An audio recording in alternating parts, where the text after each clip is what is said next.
আসসালামু আলাইকুম, ঈদ মুবারক। Delhi press club হঠাৎ করে সপ্তাহে যারা একটু গভীরে খোঁজ রাখেন, রাজনীতির খোঁজ রাখেন, রাজনীতির খোঁজ রাখতে আগ্রহী, তাদের কাছে দিল্লি প্রেস ক্লাব গত এক সপ্তাহে একটা আলোচনা খোরাকি হয়েছে বই কি। এবং এটা আমরা কয়েকজন লোকের উদাহরণ দিয়ে বলবো, তাতে দেখবেন যে হ্যাঁ, সত্যিকার অর্থে দিল্লির প্রেস ক্লাব খোরাকি হয়েছে। বাংলাদেশের একটা শক্তিশালী রাজনৈতিক অংশ আওয়ামী লীগ, সেই আওয়ামী লীগের একটা শক্তিশালী অংশ এখন দিল্লি কেন্দ্রিক, এবং আওয়ামী লীগের প্রধান শেখ হাসিনা তিনি দিল্লিতে। ফলে দিল্লিতে কি হয় না হয় এটার দিকে নজরদারি রাজনীতি নিয়ে যারা খোঁজ রাখেন তাদের যেমন থাকে, গোয়েন্দাদের টিকটিকিদের খোঁজটা আরো বেশি থাকে। দিল্লি প্রেস ক্লাবে সম্প্রতি একটা অনুষ্ঠান হয়েছে। অনুষ্ঠান সম্পর্কে এখন পর্যন্ত আমরা যা জানতে পেরেছি সেটা হলো, হ্যাঁ, ওখানে ইন্ডিয়ান সাংবাদিকদের, দিল্লির সাংবাদিকদের নিয়ে আওয়ামী লীগের নেতাকর্মী এবং আওয়ামী লীগের যারা ইন্ডিয়া আছেন, ইন্ডিয়ার বাইরে আছেন, তাদের কাউকে কাউকে নিয়ে একটা গেট টুগেদার হয়েছে। গেট টুগেদারের অর্থ কি? গেট টুগেদারের অর্থ আমরা একটু নিরপেক্ষ জায়গা থেকে আমরা যেটা জেনেছি সেটা হলো যে হ্যাঁ, তারা অনেকটা in favour of Awami League তারা ওখানে আলাপ আলোচনা করেছে, এবং আওয়ামী লীগের প্রতি ভারতীয় সাংবাদিকদের ওই অংশটা যারা অংশ নিয়েছেন তাদের যে সমর্থন আছে, পূর্ণ সমর্থন আছে, এইটা নিয়ে সেখানে পুনর্ব্যক্ত করা হয়েছে, আলোচনা হয়েছে। গল্পটা প্রথমে তুলেছেন আমরা দেখেছি আর দুদিন আগেই, কিন্তু আমরা তখন যেহেতু একতরফা হয়ে যাবে আমরা এটা নিয়ে আসলে আলোচনা করিনি। প্রবাসী সাংবাদিক জুলকারনাইন শাহের তার নজরে ওখানে ছবি, ওই গেট টুগেদারের কিছু ছবি গোপন কেউ তুলেছে। এটা জুলকারনাইন শাহের বলছেন যে এমন একটা কোথাও থেকে তোলা হয়েছে যেটা তাদের হাতে এসছে, ফ্ল্যাশ হয়েছে। আর আওয়ামী লীগের দিক থেকে বলা হচ্ছে যে এটা ইচ্ছা করি একটা অংশ, এবং আওয়ামী লীগের ভেতরের কোনো অংশ যারা ওই গেট টুগেদারটা আয়োজন করেছেন এই অংশকে হাওয়া করার জন্য ছবি তুলিয়েছে। এবং সেখান থেকে বলার চেষ্টা হয়েছে যে দিল্লি প্রেস ক্লাবে আওয়ামী লীগের একটা ইফতার পার্টি হয়েছে, সেই ইফতার পার্টিতে দিল্লি বা ইন্ডিয়া সরকারের দায়িত্বশীল লোকজনকে দাওয়াত দেওয়া হয়েছিল, বড় বড় সাংবাদিকদের দাওয়াত দেওয়া হয়েছিল। জুলকারনাইন শাহের দাবি যে সেখানে গুরুত্বপূর্ণ সাংবাদিকরা যায়নি, অনেকে ইন্ডিয়ার কোনো মানুষ যায়নি, এবং এখান থেকে জুলকারনাইন শাহের তার ফেসবুক পোস্টে ডিসিশনে আসার চেষ্টা করেছেন যে ইন্ডিয়া আওয়ামী লীগের দিক থেকে মুখ ফিরিয়ে নিয়েছে। যদিও তীব্র প্রতিবাদ করেছেন আরো একজন মানুষ, তিনি হচ্ছেন আওয়ামী লীগ ঘরানার ব্লগার, আওয়ামী লীগের প্রতি পজিটিভ যে দৃষ্টিভঙ্গি রাখেন, তিনি হচ্ছেন নিঝুম মজুমদার। নিঝুম মজুমদার বলেছেন যে আসলে ব্যাপারটা তা না, এবং ওখানে যে গোপনের ছবি তুলেছে এটা গোপনের ছবি তোলার কিছু ছিল না। সেখানে জাহাঙ্গীর কবির নানক উপস্থিত ছিলেন, এবং জাহাঙ্গীর কবির নানক একজন গেস্টকে বিদায় করতে গিয়ে বিচ্ছিন্ন হয়েছিল, সেই ছবি তুলে ধরে বলা হয়েছে তাদের ওখানে বিশেষ গ্যাদারিং টেদারিং নেই। আমি একটু চোখ বোলাতে বলি, তারপর আমি আমরা যাদের সঙ্গে কথা বলছি সেই বিষয়টা আমি আপনাদেরকে বলবো।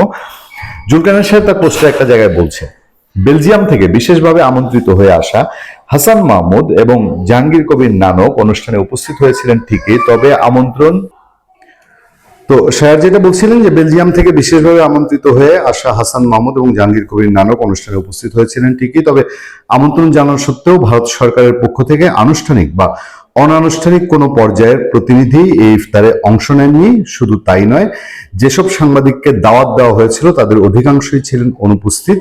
মূলধারার গণমাধ্যমের প্রতিনিধি হিসেবে শুধু ইন্ডিয়া টুডের একজন সাংবাদিককে সেখানে দেখা গেছে, যা আয়োজনের গুরুত্ব সম্পর্কে অনেক কথাই বলে। এবং সে পরে আরো বিস্তারিত বলেছেন যে মোটামুটি মানে তার ভাষায়, তার ধারণায় যে ভারত সরকারের কেউ না আসা এবং সাংবাদিক যোগদানে বিরত থাকা, এই দুই ঘটনায় ইঙ্গিত বহন করে ভারত সরকার সম্ভবত সচেতনভাবেই এই আয়োজনকে এড়িয়ে গেছে। এর মাধ্যমে তারা বোঝাতে চেয়েছেন আওয়ামী লীগের পক্ষে কোনো অবস্থান নেওয়ার আগ্রহ তাদের নেই, বরং বাংলাদেশের বর্তমান নির্বাচিত সরকারের সঙ্গে সম্পর্ক স্থিতিশীল রাখা এখন তাদের মূল অগ্রাধিকার হতে পারে। শেয়ারের পরের লাইনটা যে বাংলাদেশের এই গভর্নমেন্টের সঙ্গে যে স্থিতিশীল রাখতে চায় এটা নিয়ে কোনো সন্দেহ নেই। আমাদের পরবর্তী আলোচনায় আপনারা নিশ্চয়ই আরো বিস্তারিত জানবেন যে তারেক রহমান এবং মোদী এবং তারেক রহমানের সফর প্রায় আসন্ন ভারতে। যাক, সেদিকে আমরা পরে যাব, কিন্তু এইটার শায়েরের বক্তব্যের পুরোই বিপরীত বক্তব্য জানা গেছে, এবং তিনি ডিফাইন করেছেন সেই অনুষ্ঠানে উপস্থিত থাকা দিল্লি প্রেস ক্লাবের সাবেক সভাপতি এবং দিল্লির ঝানু সাংবাদিক গৌতম লাহিড়ী আমাদের শোতে বলেছেন যে প্রথমত এটা কোনো ইফতার পার্টি ছিল না। শায়ের যেটাকে ইফতার পার্টি দাবি করেছে, যেটা ইফতার পার্টি ছিল না। প্রোগ্রামটা ছিল রাত 8টায় ইফতার পার্টি হয় না, এবং যেন মানুষ যারা আসবেন তারা ইফতার করে আসতে পারেন, এই জন্য প্রোগ্রামটা রাত 8টায় করা হয়েছে। গৌতম লাহিড়ী আরো জোরদার বক্তব্য সেটা হচ্ছে যে ইন্ডিয়া প্রেস ক্লাব কখনো ধর্মীয় কোনো অনুষ্ঠান আয়োজন করে না। এটা সনাতন ধর্মাবলম্বীও না, খ্রিস্ট ধর্মীয় না, বৌদ্ধ ধর্মীয় না, একইভাবে মুসলমান ধর্মাবলম্বী কোনো অনুষ্ঠান তারা অসাম্প্রদায়িক একটা ইমেজ তৈরি করে রাখে। এবং গৌতম লাহিড়ীর সাথে যোগ করেছেন যে ওখানে আসলে সুরাপান করা হয়। ইন্ডিয়ান প্রেস ক্লাব বিশাল যেই হলরুম, ঢুকলে পরে শত শত সাংবাদিক বসে থাকে, সেখানে অনেকেই পান করেন, এটা মোটামুটি সুবিদিত। এর পাশাপাশি গৌতম লাহিড়ী বলেছেন ওই অনুষ্ঠানে ইন্ডিয়ান কোনো টেলিভিশন সাংবাদিককে দাওয়াত করা হয়নি, শুধু পত্রিকার সাংবাদিকদের দাওয়াত করা হয়েছে। ফলে ইন্ডিয়া টুডের সাংবাদিক আসা সম্পর্কে শায়ের যেটা বলেছেন যে ইন্ডিয়া টুডে একটি টেলিভিশন চ্যানেল, ফলে তাকে আমন্ত্রণ জানানোর বিষয় নেই। এর বাইরে যারা থাকার তারা সবাই সেখানে উপস্থিত ছিলেন। এই জুলকারনাইন শায়েরের বক্তব্য যে আমরা কেন আজকে তুলেছি, একে তো গৌতম লাহিড়ী বলছেন সোশ্যাল মিডিয়া আলাপ হয়েছে, পাশাপাশি আওয়ামী লীগ ঘরানার ব্লগার নিঝুম মজুমদার তিনি এটাকে খুব শক্তভাবে ডিফাইন করেছেন। নিঝুম মজুমদার যে কথাগুলো বলছেন তার মধ্যে গুরুত্বপূর্ণ হলো press club of India Delhi, এখানে 13ই মার্চের একটি কথিত মিটিং ঘিরে জুলকারনাইন শায়ের একটি লেখা লিখেছেন, যেখানে তিনি লাইনে লাইনে ভুল তথ্য দিয়েছেন। সবচাইতে বড় ভুল তথ্য দিয়েছেন মাননীয় পররাষ্ট্রমন্ত্রী, তারা এখনো তাকে মন্ত্রী মনে করেন, হাসান মাহমুদকে নিয়ে, যিনি এখানে ছিলেনই না। হাসান মাহমুদ ওই অনুষ্ঠানে ছিলেনই না, কিন্তু জুলকারনাইন শায়ের বলেছেন যে সেখানে হাসান মাহমুদ ছিলেন। তবে একই সাথে এটা একটা ট্র্যাপও। কেন ট্র্যাপ সে বিষয়ে আমি কিছু বলবো না, সবকিছু বলার দরকার নাই, যারা বুঝবার তারা বুঝলেই হলো। তবে এদিন কি হয়েছিল আমি বলছি সে বিষয়ে। শায়ের সাহেব দাবি করেছেন মাননীয় পররাষ্ট্রমন্ত্রী হাসান সাহেব এই দিল্লির সবাই ছিলেন। জানিয়ে রাখি এটা ভুল তথ্য, মন্ত্রী মহোদয় ভারতে নেই, অন্য দেশে রয়েছেন। বাংলাদেশ আওয়ামী লীগের দুজন শীর্ষস্থানীয় নেতা দিল্লিতে এসেছিলেন, যেমনটা তারা অন্য সময় আসেন। এখানে লুকোছাপার একদম কিছু নেই। তাদের এইবারের সফরের একটা সেগমেন্ট ছিল ভারতীয় সাংবাদিকদের সাথে বসা, সৌজন্য সাক্ষাৎ, কুশলাদি বিনিময় ইত্যাদি। এই প্রোগ্রামে অ্যারেঞ্জ ছিল এই প্রেস ক্লাবের লাউঞ্জে। আমন্ত্রিত সাংবাদিকরা সবাই এসেছেন, তবে কেউ কেউ আগে ভাগে চলে গেছেন, কেউ একটু পরে এসেছেন, এমন ছিল। সেখানে বাংলাদেশ আওয়ামী লীগের দুজন নেতা ছাড়াও আমাদের আরো কয়েকজন ভাই ব্রাদার ছিলেন, নাম জানার দরকার নেই। প্রেস ক্লাব অব ইন্ডিয়াতে আপনি যদি কখনো যান, আপনি দেখবেন ঢুকতেই হাতের বামে শত শত সাংবাদিক বসে থাকেন, আড্ডা দেন, পান করেন, গল্প করেন।